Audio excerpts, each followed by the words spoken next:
Dewas bank note press में deputy collector मनोहर वर्मा को शुक्रवार को 200 रुपए के नए नोटों की 2 गड्डियां चुरा कर ले जाते गिरफ्तार कर लिया गया है, जिसके बाद बीते 8 महीने से चल रही इस अजीबोगरीब चोरी का खुलासा हुआ।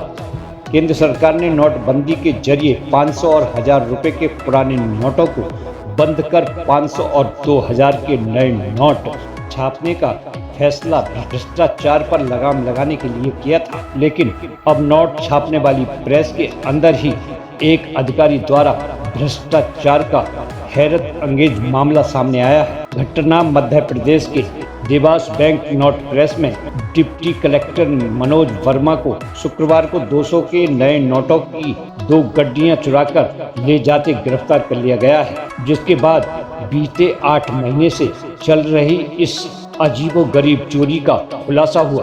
देवास बैंक नोट के इस अधिकारी को गिरफ्तार करने के बाद सीआईएसएफ ने जब ऑफिस में उसके डस्टबिन और लॉकर में 26,09,300 रुपए के नए नोट बरामद हुए। अफसर के घर की भी तलाशी ली गई। हैरानी की बात यह है कि मनोहर वर्मा सिर्फ रिजेक्ट नोटों को ही चुराता था। मनोहर वर्मा के घर पर छापेमारी के दौरान दीवान के अंदर जूते के डिब्बे और कपड़े की थैलियों में छिपा कर रखे गए 64,500 रुपए के नए नोट मिले हैं। जांचकर्ता अधिकारियों के मुताबिक यह अफसर सिर्फ 200 और 500 के रिजेक्ट नोटों की गड्डियों को ही चुराता था। सबसे रोचक बात यह है कि अधिकारी रिजेक्ट कर दिए गए नोटों की चोरी करता था। दरअसल मनोहर वर्मा सुपरवाइजर स्तर का अधिकारी था और उस श्रेणी में पोस्टेड था जहां नोटों को छांटने का काम होता है।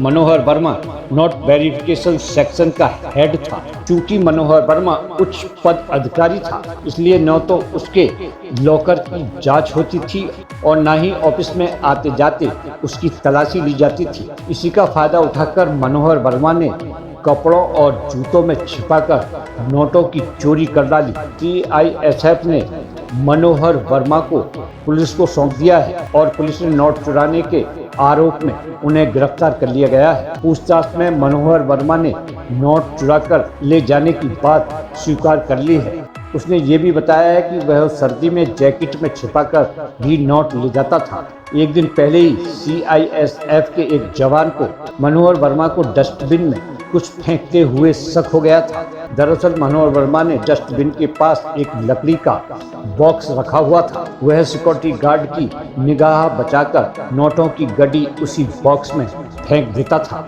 बाद में मौका पाकर वह नोटों की गड्डी को कपड़ों और जूतों में छिपा कर ले जाता था और ऑफिस में बिना चेकिंग के सुरक्षित निकल जाता था। सीआईएसएफ के जवान को जब मनोहर वर्मा का बार बार डस्टबिन में कुछ फेंकने को लेकर शक हुआ तो उसने अपने उच्च अधिकारी को सूचित किया। अधिकारियों ने मनोहर वर्मा को रंगे हाथ पकड़ने के लिए वहां लगे सीसीटीवी कैमरे को डस्टबिन की ओर घुमा दिया था। वह अगले दिन यानी शुक्रवार को मनोहर वर्मा लकड़ी के बॉक्स में नोटों की गड्डी फेंकते हुए रंगों हाथ पकड़ा गया। तो दोस्तों, ये जानकारी आपको पसंद आई होगी। आप हमारे चैनल को लाइक करें, शेयर करें और सब्सक्राइब करना ना भूलें। धन्यवाद।